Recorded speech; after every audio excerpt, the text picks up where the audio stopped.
Welcome to the Agricultural Engineering Podcast. This podcast covers all aspects of agricultural engineering. It is produced by the South African Institute of Agricultural Engineers. We encourage you to tune in and explore the exciting world of agricultural engineering with us. My name is Kutazo Nzue and I'm your host for today's episode.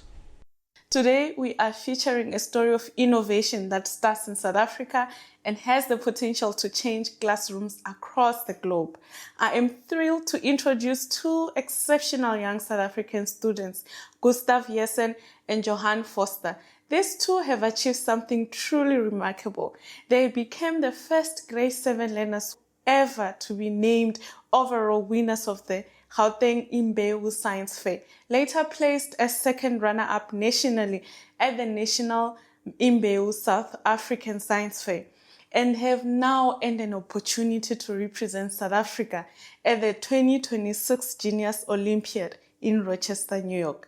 Accompanying Gustav and Johan is their parents, Heinrich and Lianne Heesen. Welcome to the Agricultural Engineering Podcast. I'm really grateful for everything that you guys have done and that we can be on this podcast and to represent South Africa. It's really an honor. Gustav and Johan, let's talk about this solution that you came up with that got you to the 2026 Genius Olympiads that are taking place in New York. What is it about?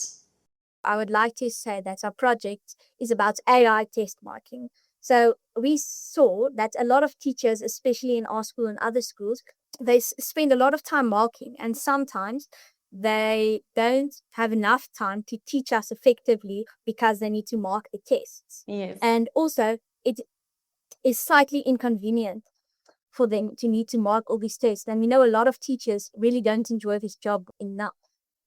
And what's certainly also very common is if you just ask when you're receiving your tests, the teachers would immediately get frustrated because it's such a negative connotation of marking tests. But so we wanted to solve this for them. And also what many people would immediately pick up on is that you could just ask ChatGPT or OpenAI to mark a test individually. But of course, we did factor this in, and there's still a specific reason you would use ours.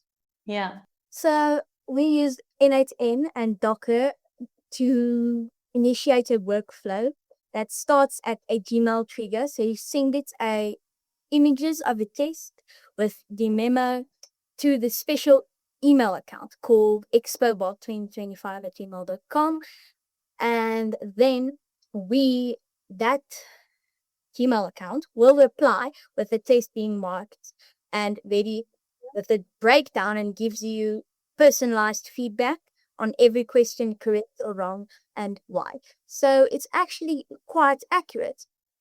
We have multiple test marking agents, multiple reading agents, and a moderator that helps to pick up on prompt injection.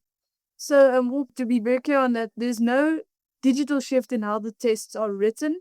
There's no, children would still, as it is today, would still write tests.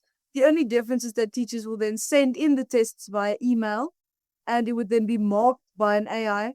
And as Gustav said, there are specific moderators and multiple image analysis agents at each step. The agents just being the different AIs, which work in tiny modules, there are multiple different agents allocated to a specific task to improve the accuracy. So we can say the accuracy is good and go on like that forever. But what actually means something is the numbers. So we tested this pure Gemini and ChatGPT without giving them a memo and making their own memo. That got about 70% accuracy. So that means that 30% of the questions were marked inaccurately. So that's almost 1 in 3, which isn't acceptable. And with our workflow, we succeeded to be able to have a 95% accuracy, which is about in line with what the teacher has. Yes, and also what's very important here is that it makes a massive difference whether you give the AI a written or hard-coded memo or not. So at the start, we experimented with just ChatGPT making up a memo, but this is much more inconsistent. And it is, as teachers already would set up a memo so it can be corrected and see if everything is aligned. But so they would still set up a memo and then type it into a Google Sheets folder, specific one, the children are not able to just find it and change it. And then the AI will fetch data from there. That is a very important solution that you came up with because, of course, we want our teachers to spend more time in class with their students. So, explain to me, once I send that email to the Gmail account you mentioned, what happens next? So it's all automatic. We don't have to move anything from the Gmail to the workflow. It automatically picks up that there is a Gmail that's being synced. Okay. Then filters the Gmail to make sure it has no errors and is in the correct format. Yeah. Then it analyzes the images that were sent with multiple analyzing nodes and then one node that decides which analyze the best. Yeah. Then it will go to mark the 3 different analyzed tests. So now in text format, not anymore in the picture format. Yeah. And it also has the memo, which it gets from the Google Sheets. Then it uses all that information to mark the test 2 different times. Then the output of the 2 different test markers goes to a moderator. And this moderator will decide and also mark it in its own test, just like a teacher would have a moderator that checks her. Yes. And we found that this moderator significantly improves the accuracy of the workflow overall. Then it will have another workflow that drops it into a Google Sheet in a class list with all the children's marks and send it back via email to the account that sent it. This marking system, is it 90% accurate for any type of assessment, irrespective of complexity? I'm just asking for somebody who may be interested to use the solution. Does it assess anything as long as there's a memorandum? There's no specific subject or level. It's not that it needs if it's a creative writing, obviously it can perfectly mark that. And the memo does, and then just be keywords, for example. It doesn't have to be word for word what the memo says. As a teacher would auto mark, they look more or less along the lines. And certainly if a memo is provided, I mean, since AI reads the entire internet, as long as it's written down somewhere and the AI has context for it, obviously if it's context specific and it's, for example, only true in your region, it might mark incorrectly. But in most cases, it would definitely be able to see how it compares to the memo and give a very accurate, especially if it has the memo. What is exciting you most about representing South Africa at the Genius Olympiad in New York?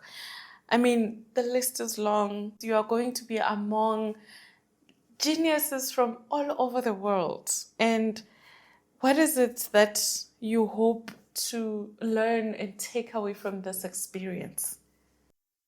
I think definitely it'll become even more significant when we are there. For me at the moment, I see it as just another expo, but I'm sure once you fly past the Empire State, you'll realize where you are and you will be there. So no, it's definitely, it's incredible to think that South Africa only sent so many people. And now you're going to a place where anyone from the entire world, if you think you have family or friends in another country, they can also be there. This is not limited in any way. So it's very special to think that. So before we get to Gustav, Johan, how many expos are you attending or participating in one term, or what is happening? I know there's the ESCOM Expo and then there's the Imbewu Foundation Expo. We didn't compete in the ESCOM one last year. We only did the Imbewu one, which there was a North Gauteng competition, not a Gauteng competition that then went straight to a national competition. Interesting. I'm happy to hear that. Gustav, do you want to tell us what this means for you?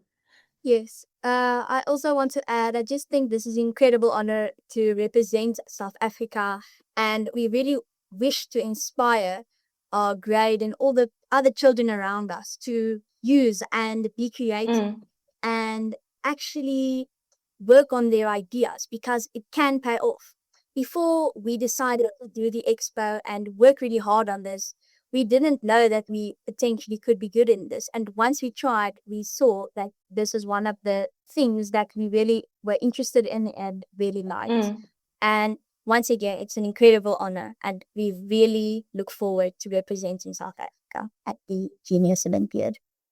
All right, Gustav and Johan, thank you very much for being with us today at the Agricultural Engineering Podcast. It was nice talking about activities in STEM with you guys. Any last remarks before you go? Thank you very much for this opportunity. We really do appreciate it. And we hope by this podcast to inspire thousands, hundreds of other people in our age group to really use their ideas and be creative, because it can become something in the real world. And also, I think for anybody, any future scientists, anybody would like to do this, it doesn't happen the first time. This is the second time we do this expo. And it definitely takes a bit of practice, but you should never think that you can't do it before even trying. And thank you very much for having us here on the podcast.